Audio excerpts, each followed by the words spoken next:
A human hand in a black glove injects some substance into the yolk of an egg, and after a few minutes, it divides, producing an identical egg. At the same time, on the Hollywood Walk of Fame, a star for Oscar winner Elizabeth Sparkle is unveiled. Time passes, the star fades, and soon Sparkle's name no longer shines as brightly. She herself now hosts an aerobics TV show. Despite her age, the woman is fit and looks quite good. However, one day she goes to the restroom, and seeing that the women's restroom is out of order, she enters the men's room. Inside a stall, she hears the voice of the show's producer, Harvey, saying that Elizabeth is outdated and the show needs a young and hot girl. It's time for Sparkle to retire. After all, her Oscar was won at the dawn of cinematography, and it's time to make way for the younger generation. Upset, Elizabeth goes to lunch with the producer, where he laughingly announces her retirement and leaves with a friend. The woman sees a fly in her wine glass and feels just as helpless. On her way home, the actress gets distracted by workers taking down her billboard, and she gets into an accident. In the hospital, the doctor recognizes the star and compliments her, but the woman starts crying because all her fame is now behind her. Embarrassed, the doctor says goodbye and leaves. However, a young nurse suddenly starts examining Elizabeth's back, muttering that she is perfect for an experiment. Before leaving, he slips a flash drive into her pocket with a commercial for a product called Substance. Elizabeth reads the name of the product when an older man calls out to her. It turns out to be her old classmate, Fred. He is happy to see her and offers to meet and reminisce about their youth. Fred writes his phone number on a random scrap of paper, and after soaking it in a puddle, he hands it to Elizabeth, who pretends to be happy to see her old friend. In reality, she falls into a deep depression, especially after she finds a bouquet at home, thanking her for being part of the team all these years. Rereading the word "was," Elizabeth inserts the flash drive into the TV and watches a commercial for a substance whose injection unlocks her DNA and initiates cell division, creating another version of herself. This is the substance, and the person is the Matrix. And while they were two different personalities, they are still the same person, just an improved version that will be younger, more beautiful, and more perfect. Both personalities must exist in symbiosis and switch every 7 days, always remembering that they are one whole.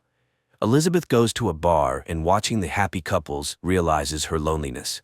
She returns home, and after long thoughts and memories, she calls the number provided and orders the substance. She is given a postbox number where she can pick up the product, and the call is quickly ended. The woman spends a sleepless night, and in the morning, she sees an ad in the newspaper looking for candidates to replace her as the host of the show. At the same time, there's a letter in the mail with a card and the postbox number for the substance. Elizabeth resolutely heads to pick up the package. Using the card, she opens a hidden door in an old building and finds a storage unit with a package waiting for her. At home, Elizabeth opens the box. All the substance ingredients are neatly packed in bags and labeled activator, stabilizer, the other you, the switch, food for the Matrix, food for the other you. The activator only needs to be used once, but the stabilizer must be administered daily, and it's taken from the Matrix cells. Most importantly, the pair must switch places every 7 days without exception, and they must always remember that they are one whole. In the morning, Elizabeth spends a long time staring at herself in the mirror, noting the signs of aging. Eventually, she injects the one-time activator, after which she is struck by unbearable pain.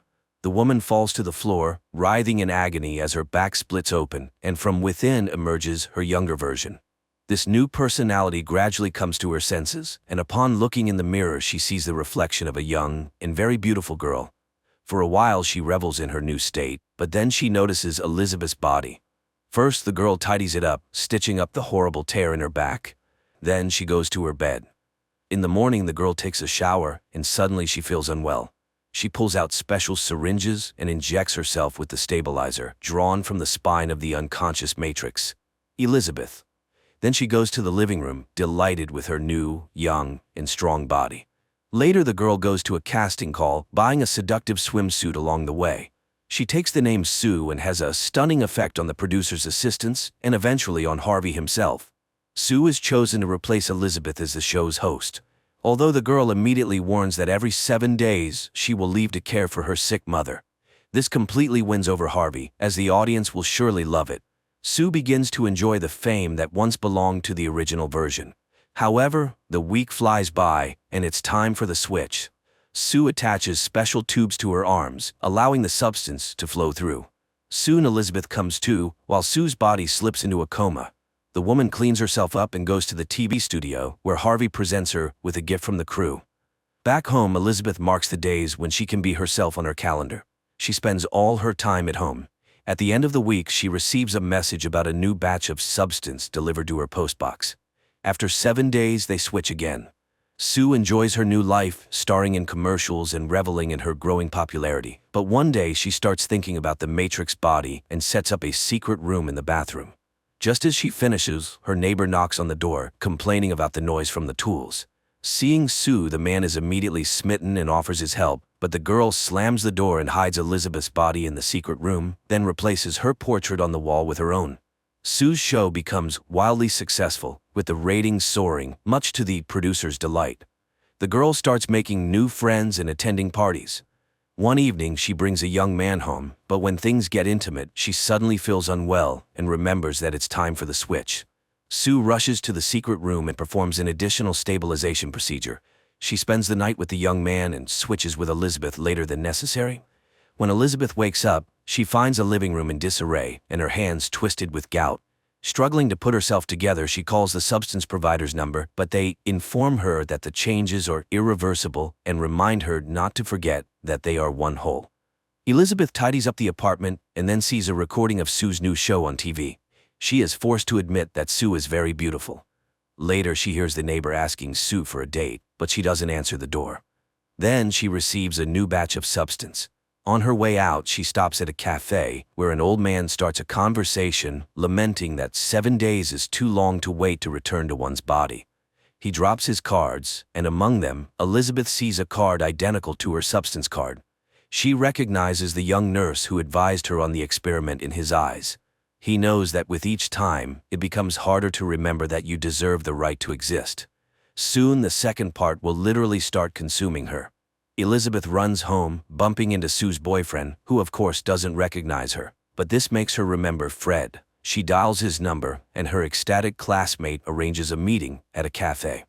Elizabeth dresses up, puts on makeup, and hides her hands under gloves. But unexpectedly, she sees a billboard with Sue on it. Her own reflection immediately disappoints her, and she changes her makeup, then wipes it off entirely. Crying, she rips off her dress and stays home, ignoring Fred's persistent calls, binge eating to cope with her stress and insecurity. When it's Sue's turn again, she steps onto the set and begins the show. However, during the exercises, she suddenly feels something protruding beneath the skin of her buttocks. The girl immediately halts the filming, and while the puzzled cameraman tries to understand what he just shot, she runs to the bathroom, where she finds a lump on her rear and pulls out a fried chicken leg from her navel. She realizes that while she is living an active life, Elizabeth is binge eating at home. Sue is furious. She complains to the substance operator, but all she hears in return is, "They are one whole." Weeks go by. One day, Sue urgently summons Harvey to announce that she will be the new host of their New Year's show, the pinnacle of her career. Sue is overjoyed. However, she is now abusing the stabilizer more and more, which causes Elizabeth's body to age rapidly. When Elizabeth wakes up again, she finds herself old and decrepit, with stiff joints and almost entirely gray hair. The woman calls the substance operator, and he suggests ending the experiment, but there is no way to restore her condition now. She tries to convince herself to stop the experience, but she can't give up such a beautiful second version of herself, even though her knees barely function.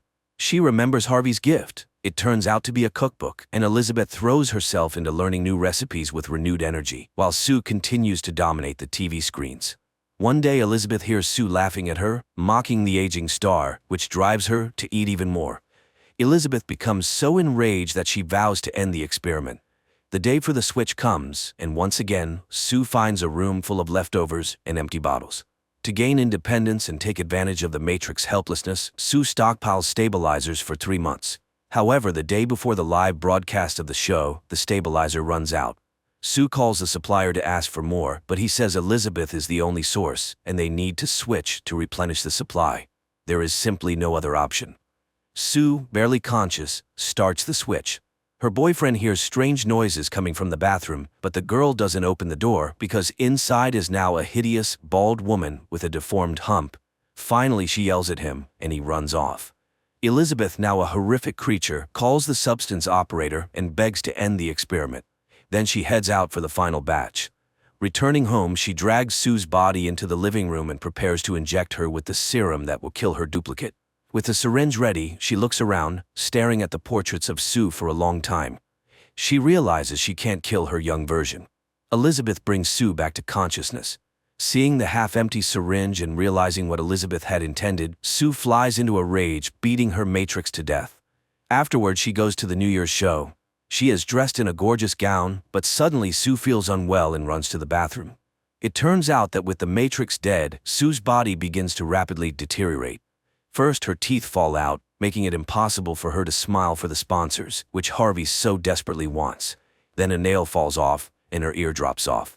In a panic, Sue rushes home where she injects herself with the last of the activator, hoping to create a new version of herself. But instead, a monstrous hybrid of both versions, Eliza Sue, is born. The monster recalls her audition and tries to beautify herself by putting on a dress and a homemade Elizabeth mask before heading to the show. When she arrives at the TV center, she steps into the stage and addresses the audience, but her mask falls off. Screams of horror fill the hall, and she is called a monster. The audience flees in panic, and one man decapitates Eliza Sue, after which her mutilated body floods the entire hall with blood. What's left of Eliza Sue runs out of the studio, and out on the street, it disintegrates into guts. Elizabeth's original face manages to crawl to the actress's star on the Walk of Fame, where it looks up, smiles, and melts away. The next morning, the remaining puddle of blood is scrubbed away, erasing the memory of the actress. At times funny but mostly terrifying, the film dissects society's imposed standards on women's bodies and the pursuit of eternal beauty, forcing viewers to reflect on what it means to be yourself and how important it is to accept who you are.